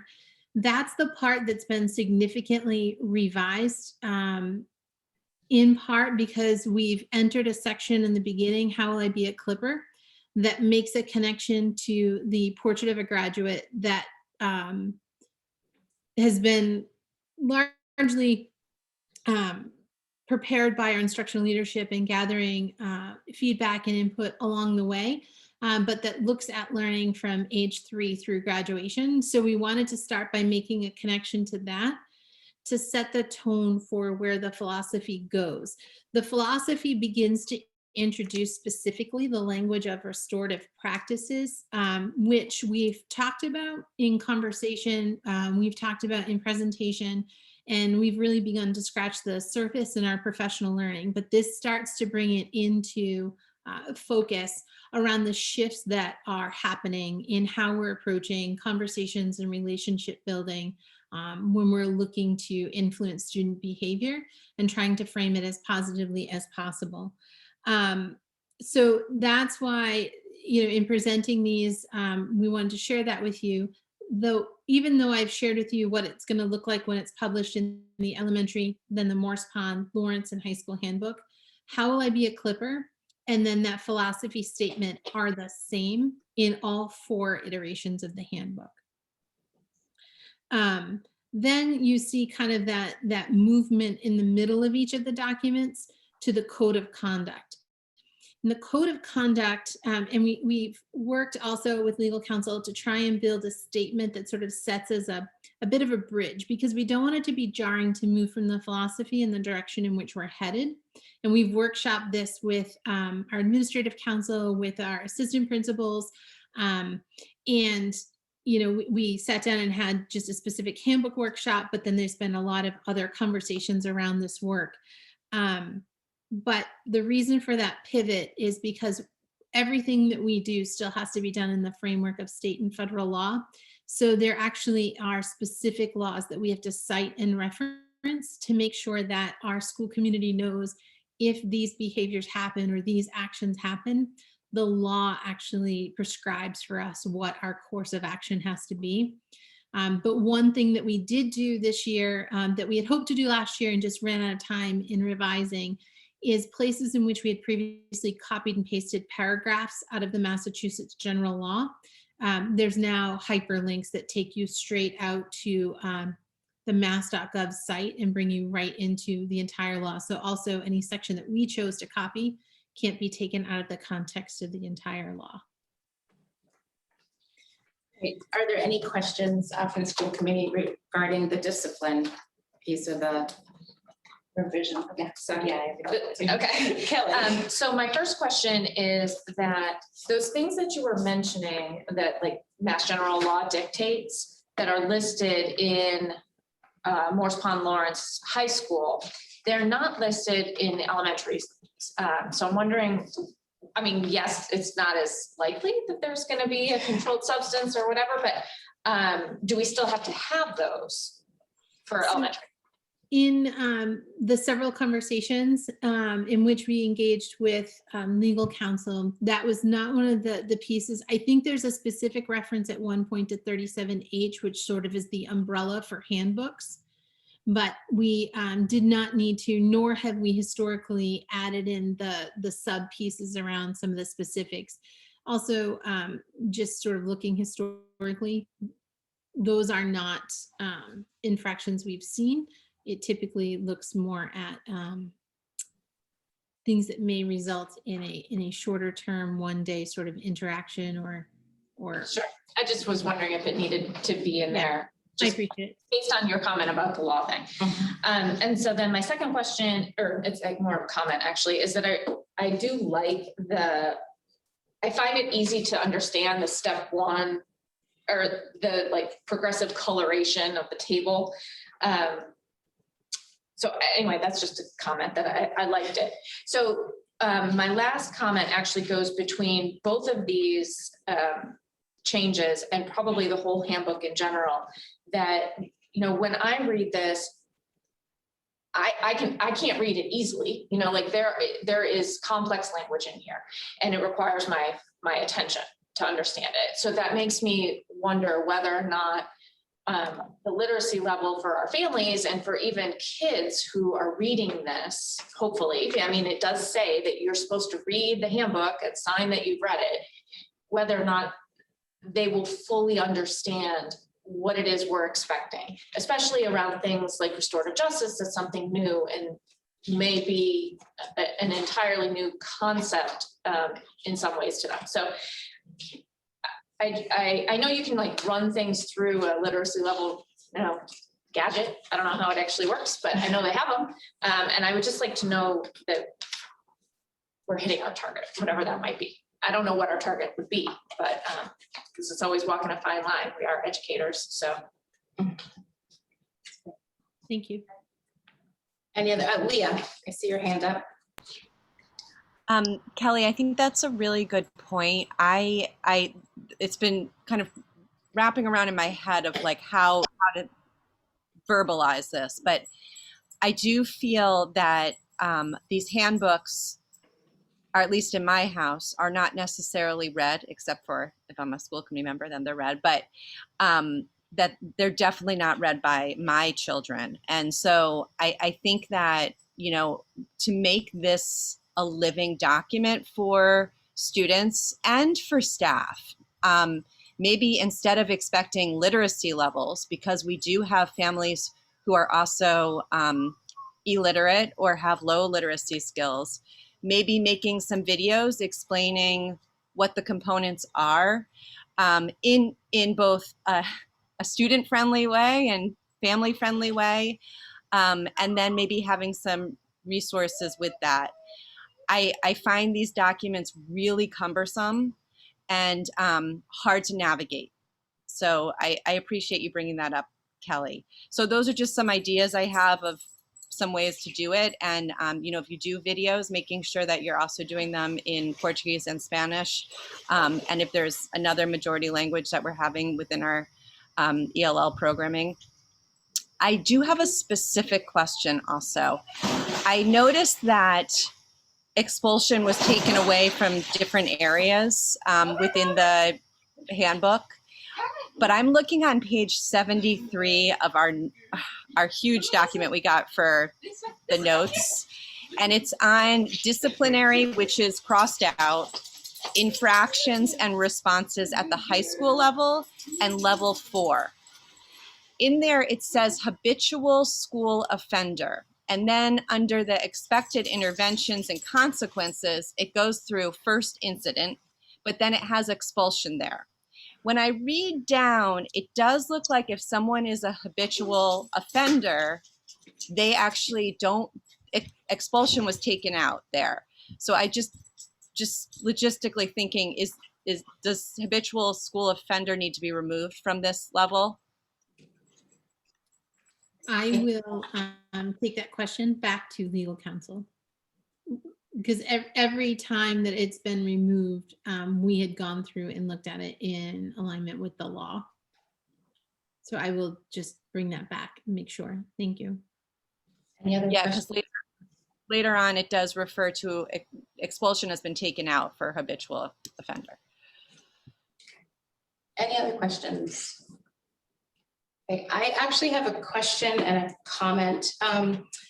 So the shift in language regarding restorative practices and restorative justice, I was wondering if you could speak to the professional development that's going to be offered to teachers surrounding this, since it is new for us. Sure. I do know that our administrative council is meeting in August, and that is one of the actions in which we are going to engage is to lay out the plan and the timeline that goes with it. We've been doing some of that work ourselves and want to ground ourselves and articulate that plan.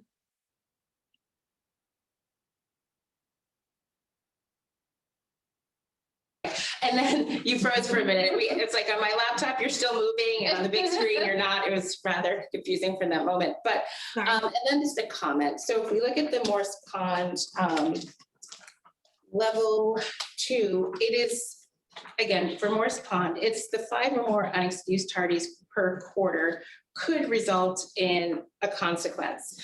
And my statement is that I have yet to meet a 5th or 6th grader that can control when they get to school and what that looks like. And I'm hesitant to have tardy at that age be tied to a potential consequence. So I don't know if that could be moved out or what that looks like, but I pause with that because that is more of a guardian situation, and maybe there is something that is causing that tardy that should not necessarily be a disciplinary action. So that was a comment on that. I appreciate that. And I believe that's done in alignment with the attendance policy, which underwent a pretty significant revision from a task force a couple years ago. So I will double check that. That may surface another conversation in addition to the handbook one. Okay, thank you. Mhm. Okay, Oh, no, Terry has one. Terry, She's sorry, first. Terry. In regards to that question about the tardiness, I think, wasn't there a movement in some of these things that we were listing to make Morse Pond, Lawrence, and the high school the same? Right? We're trying to do a lot. Yeah, that's Yeah. part of the work. We're Yeah. doing an alignment across the school. Yeah, Yes. so that's why maybe that stuck out in the Morse Pond this time. We could still revisit. It still Yeah, needs to be school yeah, specific, yeah. even if there's some alignment. Yeah. Because a 5th grader cannot control their tardiness. Kelly, you had another. Okay, so when I flipped back, I saw something that I had marked before. So we've talked about this at some point in the past, and I apologize that I don't remember if I had asked about it to be in the handbook, and I was told it actually exists someplace else. So I'm bringing it up again because I can't remember. So under, I think it's the elementary and Morse Pond, I believe, both say that loss of privileges and or restitution, they fall under the step 2. And my comment is that, one of the main privileges at those grade levels is recess, but yet taking away recess that is the outlet by which some kids, regain their focus for the rest of the day. So I don't know whether or not that falls into this or whether it's even the right place to bring it up, but I have issues with the idea of removing kids from recess for lack of doing their homework or for, a small offense when the recess may be the thing that keeps them functioning in the classroom. If this isn't the right place for that, then I apologize. I believe we've had that conversation in administrative council, but I can't name where it is off the top of my head. So I will bring that back into the continued review. I've made note of it. Thank you, Kelly. Thank you. Okay, thank you. Any other questions for the first read? Okay, seeing none, thank you, Sonia. I appreciate it. Thank you. Okay, next up is act on additional school committee meeting on February 15th, 2022. So in summary, in order to stay on the budget development flow chart and timeline for town meeting, we will need an extra meeting in February. And it will be a 1 agenda item meeting just to, it will be a 1 agenda item just to vote on the FY23 budget. And Patrick, I don't know if you want to add anything to that introduction. No, it's just the way the calendar fell this year. And we talked with the FinCom reps, and this was the best solution that we could come up with. Great, thank you. So is there a motion to act on the additional school committee meeting on February 15th, 2022? Nobody wants to make that motion. I'll make a motion. No. Melissa made the motion. Thank you, Melissa. And Kelly second. So it will be a roll call vote. Leah, I'll start with you. Leah Palmer, yes. Bill Ryder. Yes. Melissa. Let's keep yes. Kelly Welch, yes. Terry, Maderas, yes. Bill Dorfner, yes. Andrea, and Natalie Cantalopoulos, yes. So thank you very much. We will add February 15th, 2022 to our calendar, and we'll have one agenda item. Next, act on the 2021-2022 updated Falmouth Public Schools capital campaign. No, capital plan. Not yet. Patrick. Nothing's changed since our last meeting. We still are prioritizing work at the Morse Pond School would be our top priority, and the secondary priority would be to begin some work at the Lawrence School on the exterior lighting and paving and drainage issues there. Okay. Thank you.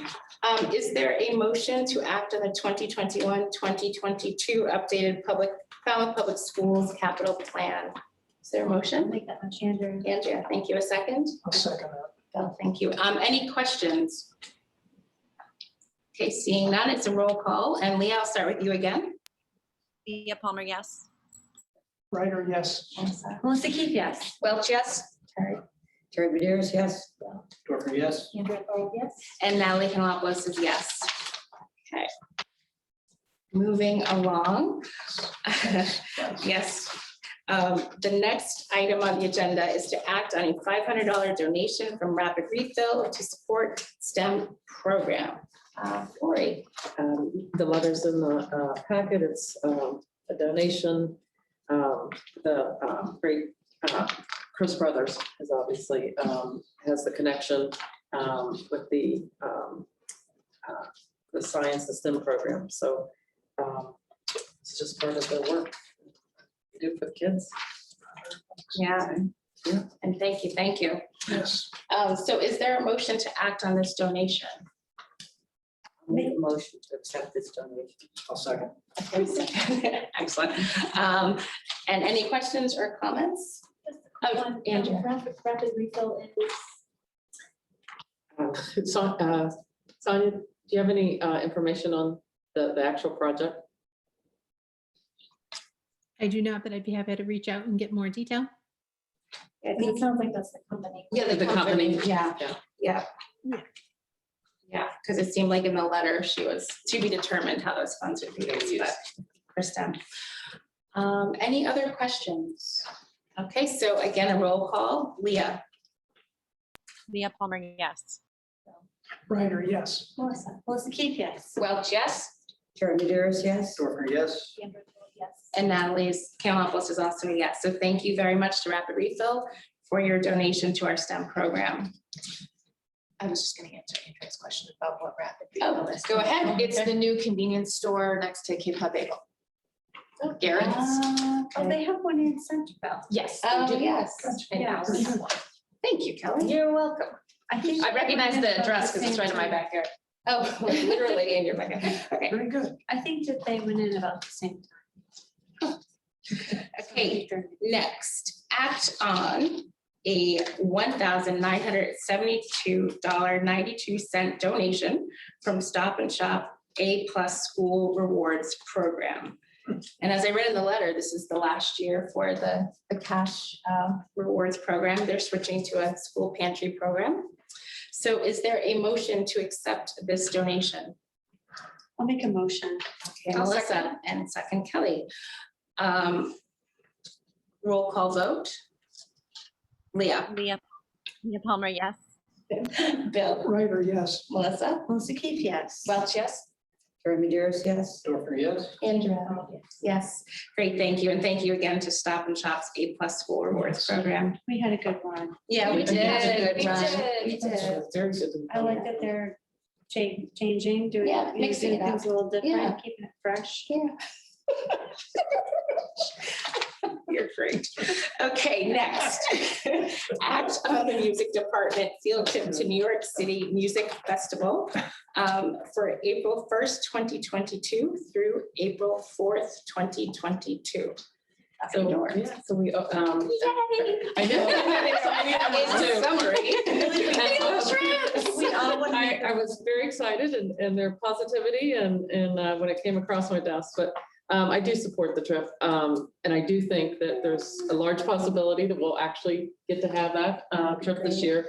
As we had talked in the past, it seems like going back quite some time to talk about field trips. But you know, the other section here, the medical conditions and all that needs to be signed off closer to with the nurse. So I will oversee and make sure that is completed correctly. But they're obviously excited and eager because they've got it in early. And yes, so getting back to I'm so happy. That's great. Excellent. And I believe in the past we have approved to act on it based on having all of the forms and that sort of thing. Yes. Leah, I see your hand up. I have a question about if we should be looking at field trips a little bit differently now with COVID still going on, and with this is an overnight field trip, is that right? Yes, it's 3 days. Right. And so just when I know with my children being in different things overnight this summer, there is the requirement of students getting tested prior to going to an overnight where they're going to be rooming with others. I'm not sure, you know, if this is just something I want to throw out as maybe that's an extra precaution to bring in to just ensure students and staff safety during an overnight field trip. So we'll certainly monitor and follow whatever protocols are absolutely necessary and take under consideration. I know that we're approving this early. I know there's a lot of fundraising that goes into, you know, the trips, and I know that it's a possibility. I will certainly make sure that they understand that, you know, given any situations, that they couldn't fulfill the trip, that we would have to not do that. But so to your point, we will make sure we can consider that. I don't know how, I don't know. You're saying the summer trips. I have not had any guidance from the state as to field trips and whether those type of things can be, the testing can be required now, since it's not required any longer for travel with the state. But I will look into all of that. And my point was just around overnight stays where people are boarding with others. That was my. Yeah, I think it's very reasonable. Thank you, I Meg. just have a question surrounding that, if I may. Yep, you can ask, piggyback on Leah and then Andrea, because Andrea did have her hand up. Okay, it's actually a piggyback on Leah's question. So who, if that's what we were gonna do, who would pay for, because that would be an additional cost, and I'm thinking of the fundraising portion, and, you know, does the district eat the cost? Is it the responsibility of the family? Is it there's, you know, do you put it on the, so just some, again, more food for thought. When you think about testing, insurance probably wouldn't cover it just for a want to go away for an amazing musical festival. Chaperone by Ms. Keith. Okay, Andrea. So I had the similar concerns, and I totally appreciate that the timing that this has to happen now for April, and that we don't know what April will look like. So I guess, because, you know, I was wondering about vaccinations and what other type of requirements that we might put on something like this, but maybe we can just make the motion to have something in there related to appropriate COVID guidelines, you know, at the time of this happening, right? Obviously, if things change drastically, the decision may be made for us. Right. But if we're able to go forward, I just want to make sure that we've put in protocols that will protect our students and our district. So putting something in there, yes, we can approve with appropriate COVID regulations at the time. I think that's a great idea. I think we have to be on this constantly. We have to just look at every aspect, almost get to that point. Is the state or DESE leading to all kids being vaccinated? Or do we look at trips and say only kids that are vaccinated can go? There's a lot of issues in this, and I agree with Leah and everybody else that I think if we monitor this and say yes tonight, but those possibilities, again, may just take care of themselves. We have no idea where this is going and what it'll be in April. But just, you're right, we have no control. Yeah. But we do have at least the oversight to look at things. That's great, Kelly. I think this is probably a question for Lori. So do you think that we would need the motion for approval to include this additional language? Or do you think that what we've just described falls under the traditional piece for health and safety that you have to, that you follow? Do you know what I mean? Like there, do you know what I mean?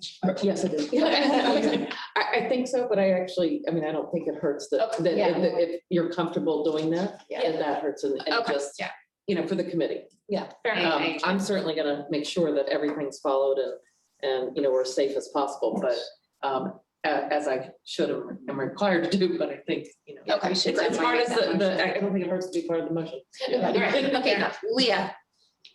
Yeah, I think that's a great idea, because if you recall, like with our COVID insert, it was really around there weren't going to be field trips, right? Because of the level we were at. So we didn't really address the overnight field trip piece. So this would be a new thing to address in the future, which we don't know what it's going to be like. So I appreciate that, Lori. Thank you. Yeah, exactly. So is there a motion? Oh, sorry, Bill. Sorry. Well, basically it would be within the motion, so I'll just go ahead and make the motion that we approve this field trip with the understanding that DDSE guidelines will be followed at that time for COVID or other pandemic precautions. Sounds good. Is there a second? I'll second it. Okay, Kelly, and roll call, Leah. Could I? Oh, sorry, Terry.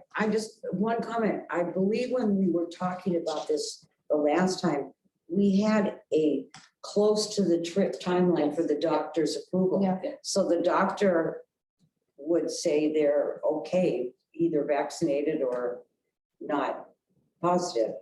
That was, so we have kind of looked at a doctor looking at the students right before they go and approve the trips in advance before, right?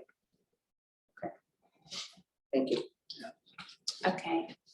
With just a point of clarity with that, the doctors don't look at the students, right? It's just the doctors are just approving that, if there are students who have medical issues where they would need, some support, that would be addressed. But they're not actually looking at all of the students' health. As well as staff and chaperones. Yeah, driver, everyone. Which is different maybe than previous years. Do they fill out a health and safety form? Everyone that goes? Like, staff and chaperones and. You know what, I honestly, I don't remember that. I know the students do. I need to go back and look at that. I don't remember ever. And I know the nurses go through all the students and take that. I do know that Dr. Parkinson oversees that process. To Leah's point, doesn't go through every student, but Can I, so if I may, when I used to do per diem nursing here, I can tell you that when there is any kind of field trip coming up, the nurse of the building where the field trip is going out of looks at every single student, double checks every single record on file to see, are there any diabetics? Is there anybody that has daily medications? So I can tell you that the nurse's role is, she's looking at this and looking at every single student. That's not, yes, the physician of the district oversees everything, but the nurse is looking at every single student and making sure that every student can go, that is going. And if additional medical is required, she then will follow up with that. Thank you. If that is helpful in any way. Yeah, thank you for that clarification. So there is a motion. Did you have a question? Okay. Any other questions, comments? Okay. So there is a motion on the floor and it's now for a roll call vote. So Leah, again, I'll start with you. Leah Palmer, yes. Right or yes, and I'll keep my fingers crossed. Yes. I mean, I want those kids to go. I think Yeah. it'd be great. Yeah. But. Yes, exactly. I think we all share that. Melissa Keith, yes. Welch, yes. Terry Medeas, yes. Dorfman, yes. Andrew Thorold, yes. And Natalie Canalopoulos is also yes. So again, fingers crossed that this happens. It sounds like a fantastic trip. Act on outdated text and materials entitled Math in Focus as surplus. And I believe the letter is from Dr. Tellier. So if you would like to introduce and speak to this briefly. Sure. Thank you for this opportunity. In the middle of the year last year, the publisher Houghton Mifflin Harcourt completely retooled their online platform for supporting our math curriculum in the elementary grades. And in order to have our resource material and instructional material in the classroom align with the platform which we rely on for students, we had to update our contract with the publisher. And now the former paper materials are outdated and misaligned. So we are seeking to declare them surplus, and we are also seeking out someone who can help us with a donation, perhaps outside of the country. That's what we're working on, so that they can give them some life. But the misalignment now with our instruction and our standards, we can no longer use them. Okay. So is there a motion to act on outdated text and materials entitled Math and Focus? I'll make a motion. And is there a second? Second. Great. Any questions or, oh, Leah, just gonna say questions or comments. Leah, go ahead. Sonia, I have a question about this because I know the older version of Math in Focus, there had to be some supplemental materials brought in to ensure that we were covering all of the math frameworks. Does the new version, is that more comprehensive? Does it cover all of the areas needed? Yes, and in addition, I think one of the key features that they were really listening to the feedback on is they've also prepared PowerPoints for the teachers around every lesson, which previously was something they didn't have. So in addition to the resource material, it also helps to catapult some of the instructional pieces for whole group instruction. But we had been, yeah, I mean, we continue to bring in supplemental resources, and we will continue to do so. Things like ST Math or some of the other, even fact fluency programs we're looking at. But this is definitely more robust than the former version. Great. Any other questions or comments? Yes. Yes, Bill. Cost. I'm just curious. You mentioned the fact of funding. So what would be the cost then of the new materials coming in? The new materials coming in, I think, are about $140,000 over 3 years with consumable workbook replacement each of those years as well for all of our students, K to 6, excuse me. This is the K to 4 surplus summary. We will be inventorying and looking at books from 5 and 6 as well down the road. Stupid question. No such thing. Can ESSER dollars be used for this? For the materials? Patrick, I'm pretty sure they can, right? Yeah, if this was our focus, but we have other ways to cover this. So. Okay, I'm just curious. Thank you. That's a great Thank you. question. Any other questions or comments? Great. So we have a motion and a second. Roll call. Leah, once again, I'll begin with you. Leah Palmer, yes. Bill. Ryder, yes. Melissa Keith, yes. Welch, yes. Terry Medeas, yes. Dorfman, yes. Andrew Thorold, yes. And Natalie Canalopoulos is also a yes. Next up, update by superintendent. Lori. Thank you. So since we're talking about ESSER, thank you, Bill. I'm just going to give an update. So with the new ESSER dollars, ESSER 3, that we will be receiving in around October of the coming school year. Part of the requirement for being able to apply for the funds is getting input, which we always like to do around here. So that fit quite well. So in June, we took a couple weeks, the central office team, we went around to all 7 of our schools and met with the staff, to hear about having them reflect on the school year and thinking about next school year, what those needs might be and how might the funds support them. During those conversations, it really focused on additional staff.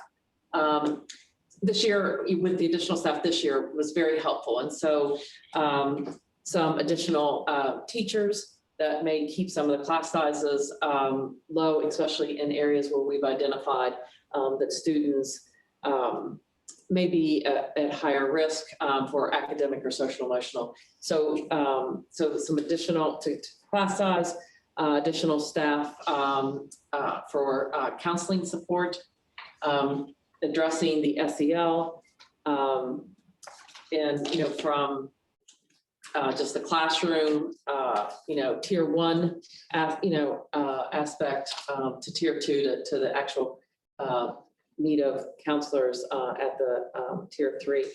And then additional student and staff materials were requested.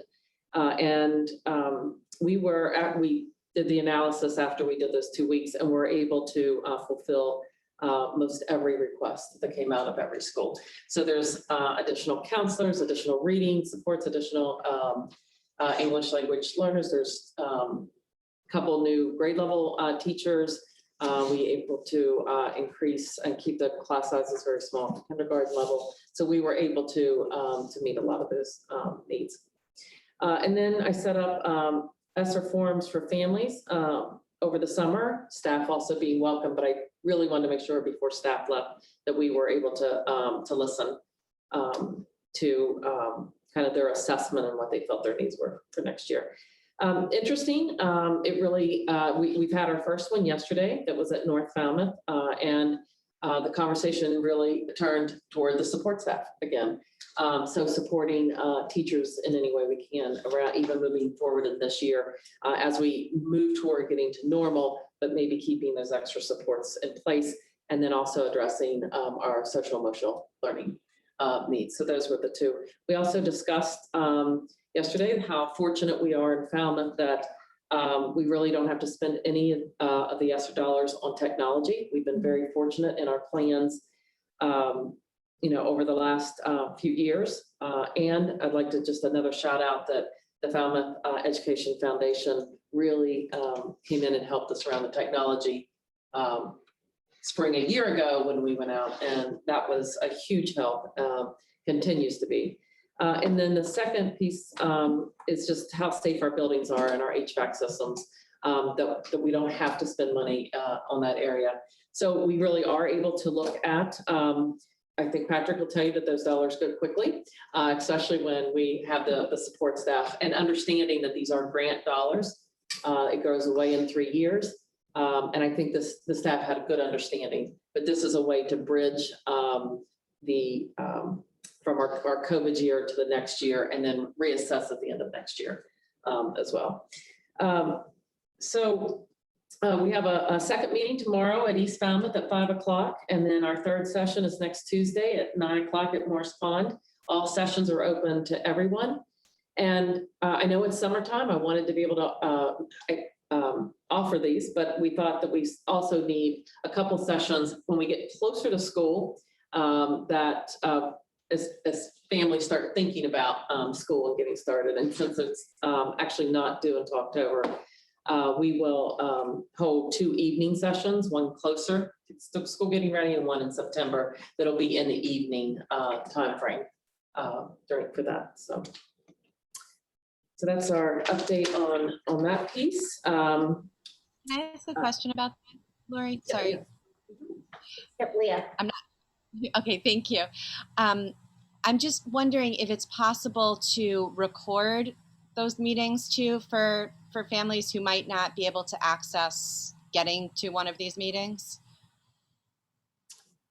We can certainly take that under consideration. We are meeting outside and under the tents. We can record in some way. I don't know that. Well, I mean, we could. Are you talking like doing the hybrid so that if they couldn't be there in person, that they could join in, or are you just talking recording so they could listen to them? No, just recording it so they could hear your presentation Or, I mean, you could even do a separate, just going over what your presentation is, just do like a screencast or a voiceover of PowerPoint or something, just So for it's families. less of a presentation. Patrick, just a little overview about the dollars and, what they can be spent on. But we really kind of get into listening to the families about what their experiences are and how they feel this year went and what they feel the continued supports or new supports for next year. So it's really a listening session from individual parents more than us giving any presentation. Okay, so you're not presenting the ideas that you have for ESSER 3. No, we're listening so we can gather ideas and then analyze those. So yeah, Bill was at one yesterday. I don't know.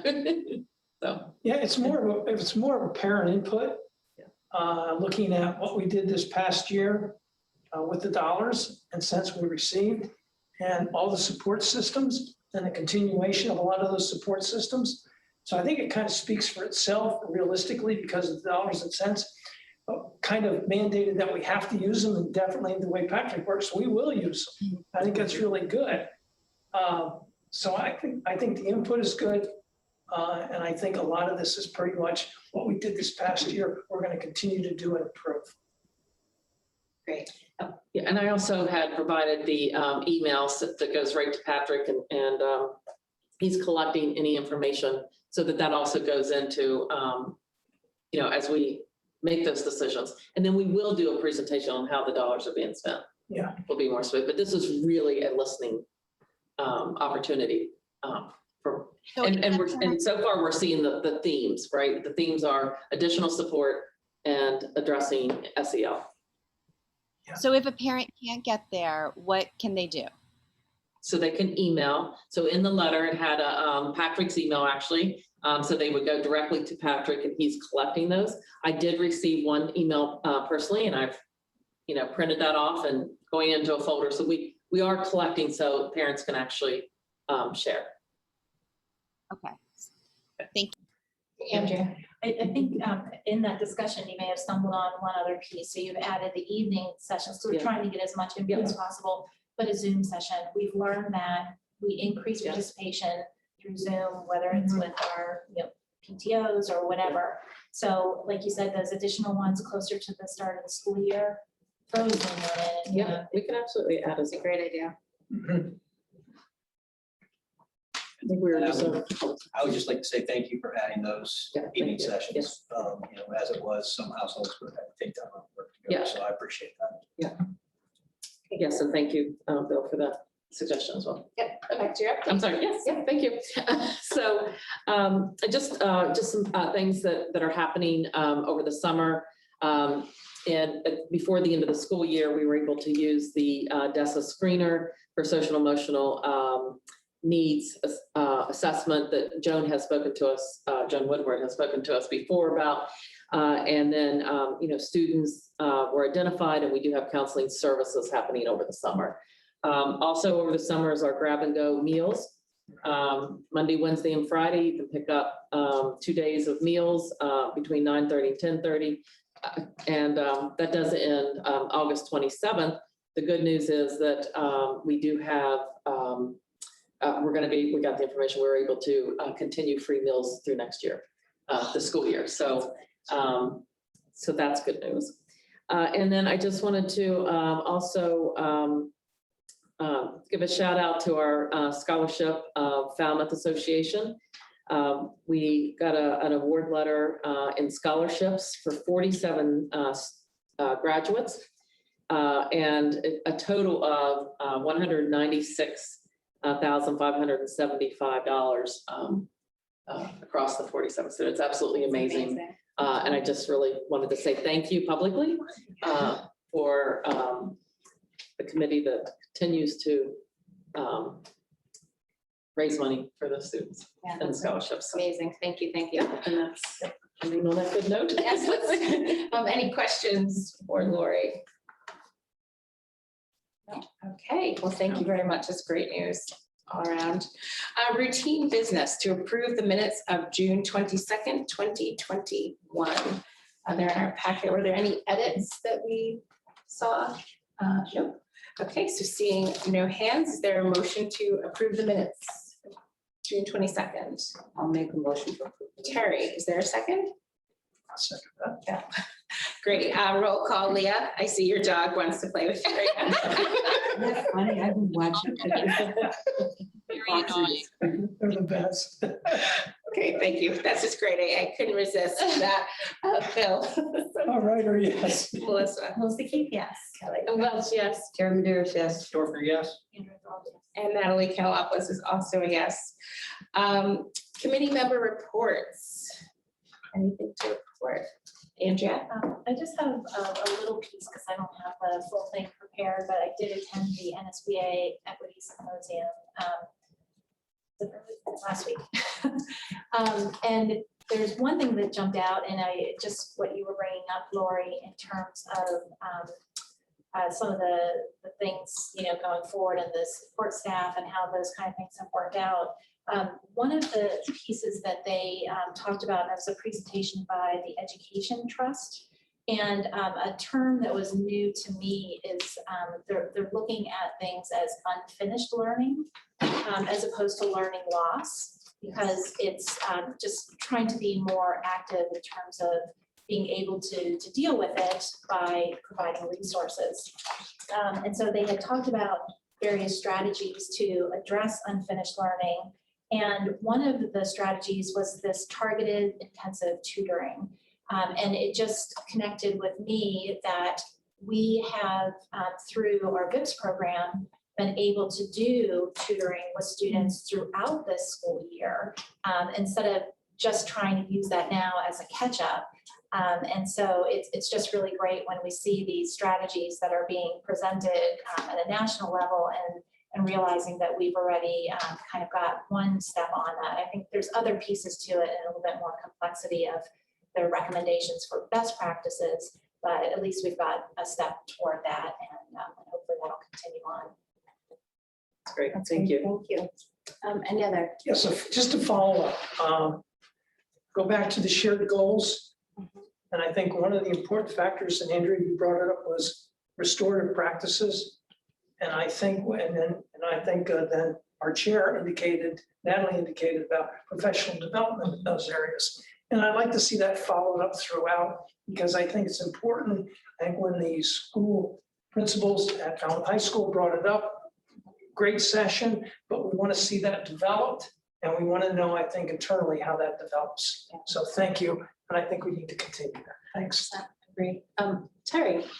I talked so much about the buildup of the Portuguese historical event that was coming, and it came and went, and Lori and Sonia went, and I went, of course, and it was just a huge success. There's a big awareness now of all these different organizations in Falmouth, and the next step is, and I also want to commend Miguel Muniz, who was the organizer of the event. He did an incredible amount of work on this project. And he's now back in Lisbon, where he's a professor at two universities, Brown and Lisbon. And I forget if it's the University of Lisbon or what it is, but anyway, it was a wonderful event. Wouldn't you say? Absolutely. Yeah. So, Absolutely. and now they're looking to see if Mr. Feeney and I had a conversation about, and Sonia had a conversation about offering a course or something, but it's very hard because to get a teacher who has the qualifications and who can dedicate time just to do one course and then the students to take it. But there was so much information and history gathered that we can maybe have some guest lectures and things like that. What we learned from this event. Great. Thank you, Terry. I really, Terry's absolutely right. I encourage everyone to get to the museum and take a tour. I went through it by myself the first time, and then I got a tour through the second time, and it world of difference when someone really knows the history. It's rich. It's exciting. So encourage everyone to. And our students will, because we're going to be working on that for next year for our students to be able to connect to. So. Any other comments, updates? Kelly. I have one. Yes. So an update on the Department of Labor complaint. I've continued to represent the committee in those meetings.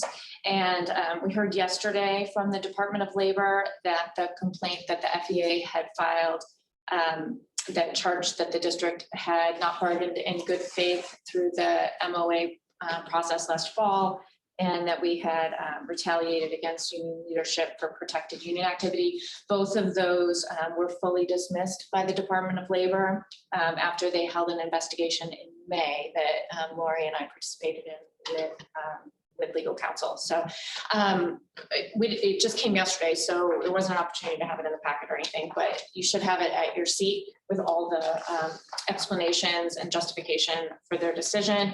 And for Leah, I just emailed it to you and to Lisa, because I didn't know you weren't going to be here, but you're welcome to take a look at it. And then, of course, if you have questions, feel free to reach out to me and I will try to clarify as best I can. Great, thank you very much, Kelly. It's a good ending. Any other reports, requests for information? Any of that? Great. Okay, so I make a motion to move into executive session to discuss strategy with respect to litigation. If held in open meeting, it may have a detrimental effect on the litigation position of the school committee. And pursuant to GLC 30A, section 21A7, specifically the open meeting law, it is anticipated that the school committee will not return to public session. Is there a second? Kelly. And a roll call vote. Leah. Leah Palmer, yes. Great. Bill. Yes. Melissa. Melissa Keith, yes. Welch, yes. Karen Maderas, yes. Dorfner, yes? Yeah, oh, yes. And Natalie Cantalopoulos is also a yes. So thank you to the public for participating, and we will be moving into executive session now.